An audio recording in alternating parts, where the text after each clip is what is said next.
ابو بکر رضی اللہ عنہ نے حضور صلی اللہ علیہ وسلم کی وفات کے فوراً بعد زکوٰۃ دینے سے انکار کرنے والوں کے متعلق فرمایا تھا، قسم اللہ کی اگر یہ مجھے بکری کے ایک بچے کو بھی دینے سے انکار کریں گے جسے یہ رسول اللہ کو دیا کرتے تھے تو میں ان کے اس انکار پر ان سے جہاد کروں گا۔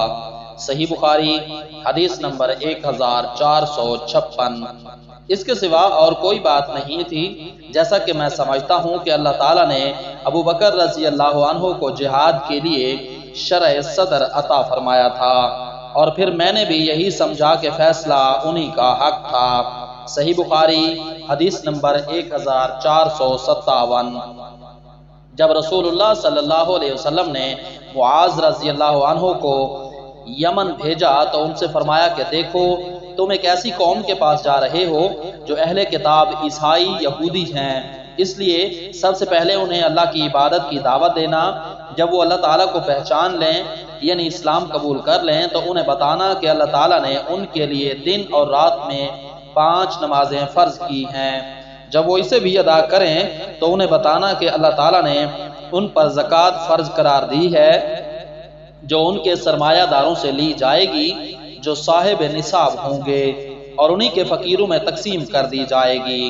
جب وہ اسے بھی مان لیں تو ان سے زکوٰۃ وصول کر، البتہ ان کی عمدہ چیزیں زکوٰۃ کے طور پر لینے سے پرہیز کرنا۔ صحیح بخاری حدیث نمبر 1458۔ 5 وسق سے کم کھجوروں میں زکوٰۃ نہیں، اور 5 اوقیہ سے کم چاندی میں زکوٰۃ نہیں، اسی طرح 5 اونٹوں سے کم میں زکوٰۃ نہیں ہے۔ صحیح بخاری حدیث نمبر 1459۔ میں نبی کریم صلی اللہ علیہ وسلم کے قریب پہنچ گیا تھا اور آپ فرما رہے تھے اس ذات کی قسم جس کے ہاتھ میں میری جان ہے، یا آپ نے قسم اس طرح کھائی اس ذات کی قسم جس کے سوا کوئی معبود نہیں، یا جن الفاظ کے ساتھ بھی آپ نے قسم کھائی ہو۔